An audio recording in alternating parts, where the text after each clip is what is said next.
Hello everyone, welcome back. So it's been a little bit of a mixed up week this week.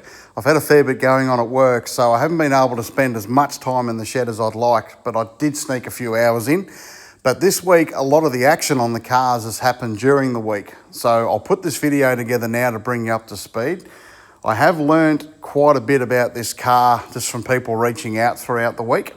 And I've got some answers to the questions that we raised about the air jacks and bits and pieces like that. I've also done a little bit of a road trip after work and picked up some more parts for BA1, some badly needed stuff, which is new old stock that dates back over 20 years. And there's also a bit of a note from me about something you guys have been asking about fairly continually. We'll address that at the end of the video as well and bring you up to speed. I hope you enjoy. So during last week's video, we discovered that the air jack length was a lot shorter on the Stone Brothers Falcon than it is compared to the other cars. Now notably, they were that short, we can't fit our incompressible jack stands between the jack stand and the car body. And I raised, I guess, the question in the last video why that would be the case. Now the reason is, and we've had a lot of Stone Brothers or ex-team members reach out to us, which has been fantastic. The reason why the stand length is so much shorter is Stone Brothers wanted the car height as low as possible when the air jacks were deployed. So if the car comes in for a pit stop, they only want the car off the ground the tiniest amount or just enough that was required. So you're not waiting for the car to lift and drop again. So when pit stops could be completed as quickly as possible. Going into pit lane, so this might explain a little bit more once they get into the bay and check it out. Campbell Little on the radio. He actually didn't touch the wall, but gee, he went extremely close. It looked like he had real problems turning the car right into pit lane. Daryl? Yeah, these guys here have just done a normal pit stop. Everything seemed fine. They made that adjustment to the same thing. Now that all makes perfect sense when you think about it, and I feel like a goose for not knowing that, but as I said from the beginning, I'm learning as we go. Now, Les Laidlaw commented on the last video and obviously confirmed that Stones did put spacers in the air jacks to minimise the car lift, but they also went one step further and put dump valves on top of the air jacks. Now, just to show you how that works, when you normally do a pit stop, admittedly, you put the spike in, you take the spike out, as I'll show here.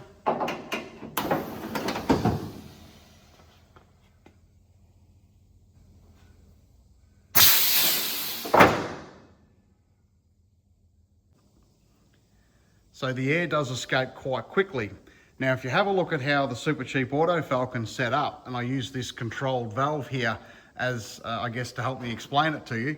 So if we pump up the air jacks, this is just off a compressor. So if we turn that on, that pressurizes the whole system. So it goes through all these air lines, throughout all four corners of the car. Those air jacks are pumped up. Now, as I said earlier, if you're normally, when you're ready to drive off, you just pull that air spike off, the air rushes out and away you go. Now, if we use this control valve to limit the airflow, so this little hole here, if I open this valve, the air will bleed out through this hole, which does take a bit of time, which I'll show you here. That's all coming out of there.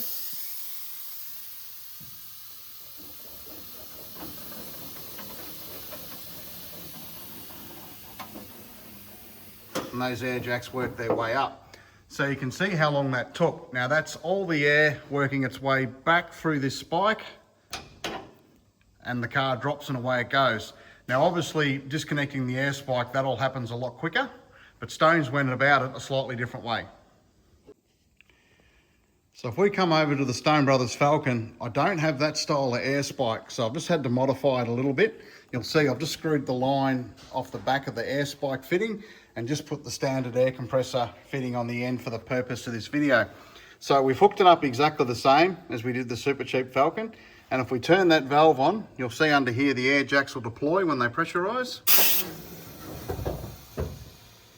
So that all operates exactly the same. But if we use the same method and use this control valve to bleed the air out slowly, so it'll all come out that hole at the bottom, you watch how quickly these jacks return. So if we bleed the air out through the control valve now, they go up a heck of a lot quicker.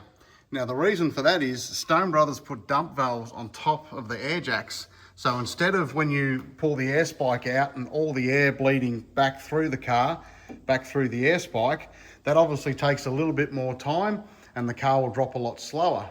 The dump valves on top of the air jacks, as soon as the pressure drops, it opens the valves up. So if we pressurize this again, pump the air jacks up. Now, probably won't show up too well on camera, but if I stick this camera inside the car and release the air pressure out again, you'll hear it actually releases the air throughout the cab. And you can hear there, so it happens a lot more aggressively and it's a lot quicker. Now, you may look at that and go, oh, well, that's not making up a lot of time. If you calculate that over the duration of a pit stop, so it lifts up quicker and it also drops down quicker, and you have a look at the 2003 race on the Gold Coast at the IndyCars, Russell Ingall got out just in front of Greg Murphy, and that was the difference between him winning the race and not. And it also created one of the more iconic moments of the 2003 season with the press conference that followed. Hey? I didn't feel anything. Sorry, mate. Hit my car. Still 2 rounds to go, dude. Be careful. Is that a threat? You're threatening me. Is that a threat? If you say there's 2 rounds to go, that's a threat. I didn't say anything. Mate, if Stewart's... When you add all these little engineering feats together, it's no surprise that Stone Brothers won so many championships in the early 2000s. It's awesome that these little bits and pieces live on in the cars today. Makes it all worthwhile for preserving their history. So I find all that information fascinating, and I really want to thank Les Laidlaw for laying all that out for us, because it's a really cool piece to know about this car and how Stones went about it back in the day. Now, one other thing we've been able to get throughout the week is I've found some new old stock Ford doors, for front doors for BA1. Now, these aren't just a road car door. These were one of the doors that came off the Ford assembly line without the side intrusion, marked up obviously as racing doors. So if we come across here and have a look inside the door, there's a bit of surface rust, but there's no side intrusion in them. They're just the bare minimum. They're lightweight, and that's what they used back in the day.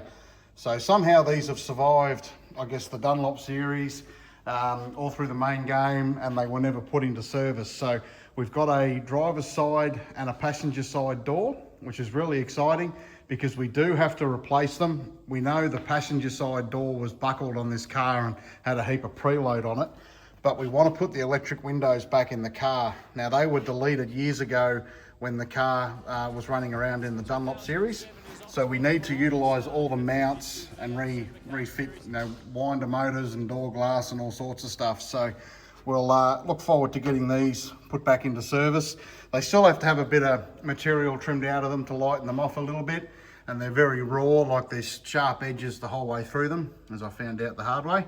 But it's really cool that we don't have to take a road car door and modify it. All the wiring harness and everything's all still there for the electric windows and the side mirrors as well. And if we scoot round the front of the car, you'll see here all the switches and all the layout that the car had originally for the electric windows is still there today. So it shouldn't be hopefully too much of a job to get that back to how it all used to be. Now, finally, a note from me. A lot of you that have been following the journey from the beginning will know that we're a really low budget operation. We've taken on projects that were almost deemed to be too far gone. Like, as an example, setting the Super Cheap Auto Falcon back to an AU Falcon from its BA trim. It was passed in at auction. That was seen to be unviable. FTR3, a similar deal. To get that car back to how it used to be is a mammoth task. We've taken these projects on because it's low cost to purchase them, and we can invest our time and passion into them to bring them back to life. This channel was originally created to gather information, and what we've ended up with is this fantastic little community on YouTube and Facebook. Everyone's sharing their memories, photos, ex-team members, all reaching out and sharing information to help with each car's restoration. The information out there is endless, and I really appreciate every single person that's helped us to date, because it has played a pivotal role in getting all the 1%ers right as each car's journey progresses. To make these restorations achievable, we do everything in-house on a very limited budget. So there are times where we've got to pause on a restoration to save up enough revenue to get the next step underway. The cage work on FTR3 is a prime example of this.